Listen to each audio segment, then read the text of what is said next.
Rhode Island has enacted some of the most aggressive and, in my view, unreasonable energy policies over the last decade or so, all topped off by 2021, which they call the Act on Climate legislation, all of which I think you'll see today are misguided and need to be radically walked back.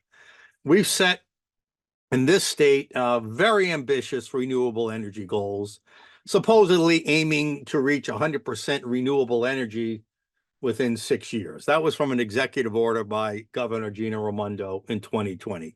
Absolutely unattainable. We've prioritized offshore wind energy development with projects like Block Island Wind Farm, which was the first, and there's many more as we've talked about often, many other wind farms offshore that we've talked about on this show. The goal is to meet 100%. This is Rhode Island's lawmakers' goal. It's the law in essence, to meet 100% of our electricity demand with renewable energy by 2030. Completely unachievable, but that's the goal. And yet nobody's working to walk that back. This was Governor Raimondo's executive order in 2020. And it was based on a report by the Rhode Island Office of Energy Resources. They conducted a report that looked at the economic and environmental feasibility, the costs, generation outputs, market friendliness and whatnot, local employment, opportunities. But just like the COVID reports falsely predicted how many hospital beds would be needed and how many people would die, this government report completely overstates the problems we may face and completely overstates the potential benefits of green energy. It's a dishonest report. We've taken many other actions in this state to address the perceived dangers of climate change, and I say perceived for a reason. I should say pretend fears. But we in this state have released a resilient roadie strategy to outline other actions for addressing potential climate change impacts. We're working with Deepwater Wind, as you know, and other wind energy companies to put offshore.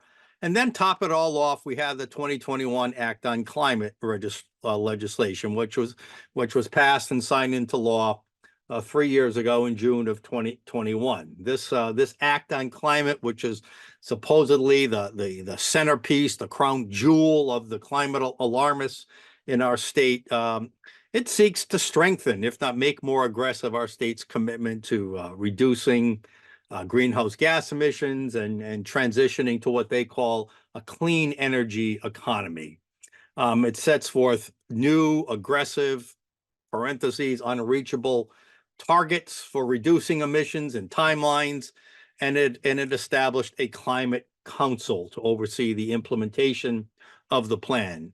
Basically, that has the power to sue if the state doesn't take an aggressive enough action to reach its unreachable goals of net zero emissions. And net zero emissions, well, the Act on Climate, all of our state's energy policies do nothing more than impose higher and higher costs on Rhode Islanders, giving us fewer and fewer energy choices for our residents and our motorists. And as we've shown many times, all for nothing. All for nothing. The key provisions on the Act of Climate legislation in 2021, which absolutely need to be repealed. Net zero emissions goal. They don't want one bit of carbon coming out of this state. No greenhouse gas emissions by 2050. It's not possible in a modern economy, yet that's our goal that our lawmakers have set. As I mentioned earlier, the Act on Climate will increase the state's timeline to incorporate more and more renewable energy standards, which is going to lead to the risk of brownouts or blackouts, and it's certainly going to raise the cost of energy for every person in the state and every business. There are new energy efficiency programs. How do we otherwise consume less greenhouse gas emitting products? That could be like your gas powered stove or propane grills outside, or refrigerators that take up too much electricity. You may be forced, if these laws aren't changed, to buy these much more expensive, much less reliable green energy appliances and other tools. And then there's this thing in the Act and Climate, the fourth major provision, that seeks to achieve equity and environmental justice. Now, nobody has ever explained to me what that is. I've never heard anybody explain what it is. This emphasizes and tries to recognize and address what they claim is disproportionate impact of climate change on vulnerable communities or low-income families.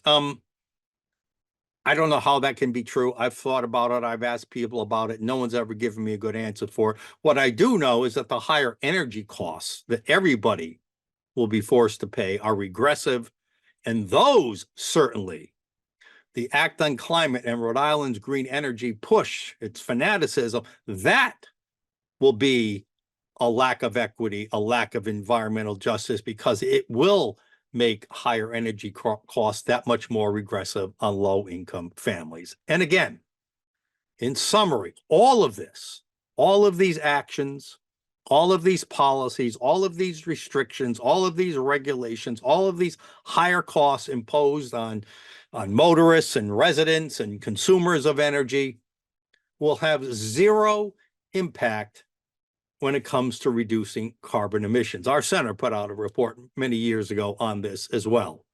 But yet, they insist on reaching this impossible goal with these make-believe benefits.